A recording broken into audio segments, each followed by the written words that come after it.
जय हिंद साथियों आप सभी को आरडीए क्लासेस में तहे दिल से स्वागत है। साथियों, आप सभी को आज के इस क्लास में क्लास 10th का हिंदी देखने वाले हैं। Chapter number 4। ठीक है, चैप्टर नंबर 4, नाखून क्यों बढ़ते हैं।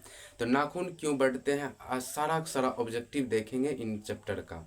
ठीक है, तो आप लोग अंत तक बने रहिएगा। नए हो तो चैनल को सब्सक्राइब कर लीजिए और बेल आइकन को प्रेस करके दोस्तों को शेयर करिए। ठीक है साथियों, जो 2025 में परीक्षा देने वाले हैं विद्यार्थी सभी को शेयर कीजिए और बताइए कि आरडीए क्लासेस में क्लास 10th की हिंदी, मैथ तथा संस्कृत, ठीक है, 12th का जो देने वाले हैं 2026 में, उनका हिंदी तथा इंग्लिश की तैयारी करवाई जाती है अच्छे से। ठीक है, तो आप लोग प्यारे साथियों पेन तथा कॉपी लेकर के बैठिए, साथ ही साथ समझिए, उसके बाद लिखिएगा। ठीक है, तो चलते हैं, शुरू करते हैं साथियों।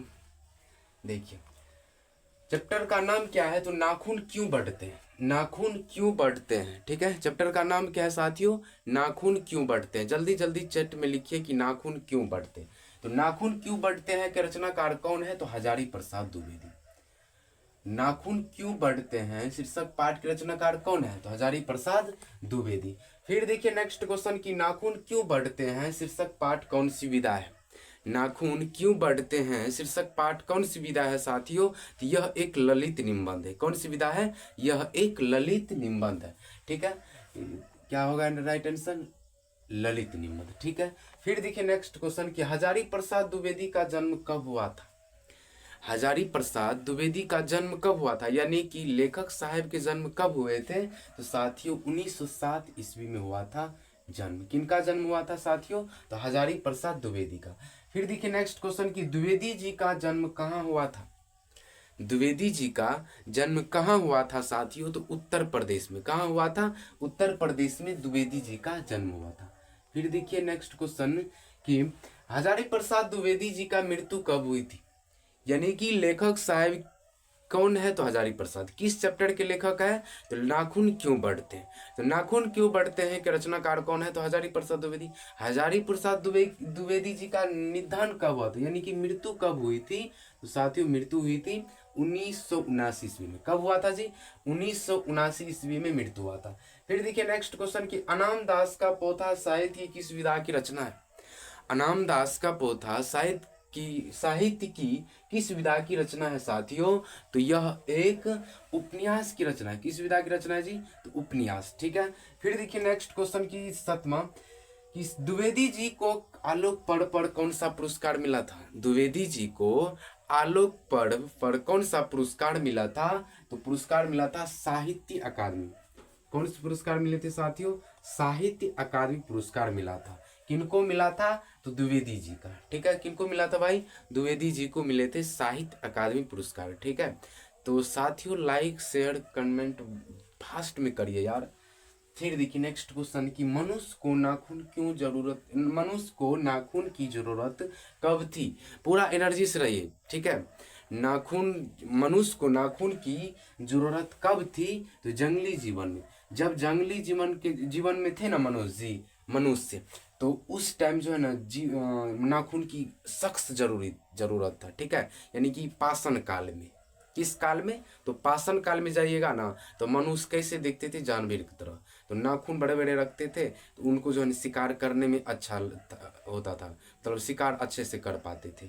ठीक है, तो कौन, मनुष्य पहले क्या खाते थे, गाय भैंस फलना चिलना ये सब चीज़। ठीक है, देखिए उसमें पहले नहीं था कि ब्राह्मण राजपूत फलना चिलना, उस टाइम जातिवाद नहीं था। ये तो आदमी बैठे हैं जी, पहले तो सब एक ही था। पहनने का तो कपड़ा था तो सही से नहीं ना, पहनने का कपड़ा था नहीं सही से। ठीक है, असुरों के पास क्या नहीं थे, तो लोहे के अस्त्र। असुरों के पास क्या नहीं थे, तो लोहे का अस्त्र। ठीक ठीक है, फिर नेक्स्ट क्वेश्चन देखिए, दृचित की हड्डी से क्या बना था। दृचित यानी कि दृचित के हड्डी से क्या बना था, इंद्र का वज्र। इंद्र का वज्र किस चीज का बना था, तो दृचित की हड्डी से। यानी कि दृचित कोई जानवर जानवर होगा, इसलिए उसके हड्डी से मतलब वो इंद्र का वज्र बना था, यानी कि तलवार जैसा कुछ। ठीक है, फिर देखिए नेक्स्ट क्वेश्चन कि पहले के मनुष्य नाखून क्यों बढ़ाते थे।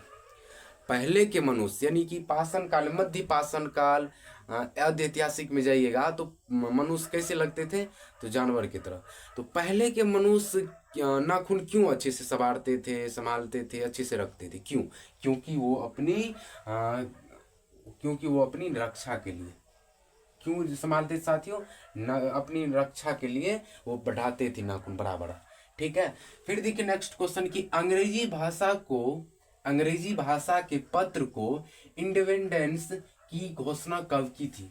अंग्रेजी भाषा के पत्र इंडिपेंडेंस की घोषणा कब हुई थी साथियों? तो 15 अगस्त में, इसलिए इंडिपेंडेंस मनाया जाता है। 15 अगस्त को क्या कहते हैं? इंडिपेंडेंस। ठीक है, फिर देखिए नेक्स्ट क्वेश्चन की पहले ही अधीन रहना, अपने ही अधीन रहना को अंग्रेजी में क्या कहते हैं? अपने ही अधीन रहना को अंग्रेजी में क्या कहते हैं साथियों? तो क्या कहते हैं? Self independence. क्या कहते हैं अंग्रेजी में? Self independence. फिर देखिए नेक्स्ट क्वेश्चन की 14, कल्पलता किनकी रचना है? कल्पलता किनकी रचना है साथियों? तो हजारी प्रसाद द्विवेदी का। कल्पलता किनकी रचना है? तो हजारी प्रसाद द्विवेदी। ठीक है, देखिए फिर नेक्स्ट क्वेश्चन देखिए कि हिंदी साहित्य के आदिकाल, हिंदी साहित्य के आदिकाल के रचनाकार कौन है? हिंदी के साहित्य आदिकाल के रचनाकार कौन है? तो कौन है जी? तो हजारी प्रसाद द्विवेदी। कौन है? हजारी प्रसाद द्विवेदी। ठीक है, फिर देखिए नेक्स्ट क्वेश्चन कि द्विवेदी जी किसको निर्लज अपराधी कहा था? द्विवेदी जी किसको निर्लज अपराधी कहा था? तो नाखून को। नाखून को देखिएगा आप बार बार काट दीजिएगा फिर बढ़ जाएगा, काट दीजिएगा फिर बढ़े। तो इसी के मतलब कारण से इसी कारण से हजारी प्रसाद द्विवेदी जी कहा था बड़ी निर्लज है तुम। किसको कहा था? तो नाखून को। कौन कहा था? तो हजारी प्रसाद द्विवेदी। क्या कहा था? तो निर्लज। ठीक है, किनको कहा था? तो नाखून को। फिर नेक्स्ट क्वेश्चन देखिए कि किस देश के लोग बड़े बड़े नख पसंद करते हैं? किस देश के लोग बड़े बड़े नख पसंद करते हैं साथियों? तो गोर देश को लोग। कौन? गोरे देश के लोग बड़े बड़े नख पसंद करते हैं। थोड़ा जो ठीक ठाक देखने में लगेगी ना, लड़की सब ज्यादा आजकल के टाइम में नाखून बढ़ाती। क्यों? क्योंकि दैत तरह देखने के लिए। देखिए बड़े बड़े नख कौन पसंद करते? तो गोरे लोग। जो थोड़ा देखने में अच्छा अच्छी रहेगी ना, गोर टाइप का, तो देखिएगा ये असुर तरह जो है ना इतना इतना बड़ा बड़ा नाखून पसंद रखती है, भैंस जैसा। ठीक है, तो ये पहले करते थे, अभी भी जो न लगता है कि पाषाण काल में। ठीक है, नेक्स्ट क्वेश्चन क्या होगा कि नख किसकी प्रतीक है? नख किसकी प्रतीक है? यानी कि नख कौन रखता है? नख मतलब यानी कि नाखून कौन रखता है? किसकी प्रतीक है? तो पशुता का प्रतीक है। ठीक है, देखिए साथियों आप सभी को क्लास 10th का चैप्टर नंबर 4 जो है ना पढ़ा दिए हैं। चैप्टर नंबर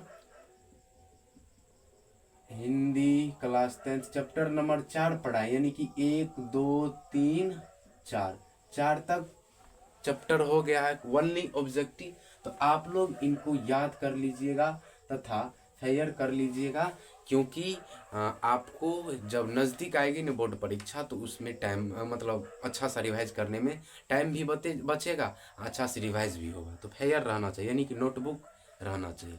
ठीक है, देखिए साथियों क्लास 10th चौथा चैप्टर तो हो गया है। अब नेक्स्ट चैप्टर होगा कौन सा?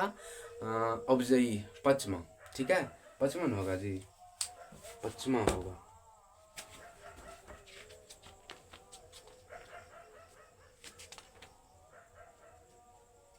पचमा होगा, गुणाकर मूल्य। ठीक है, तो गुणाकर मूल्य का जो है ना चैप्टर जो क्या लिखा है, परंपरा का मूल्यांकन, गुणाकर मूल्य नागरी लिपि लिखा है।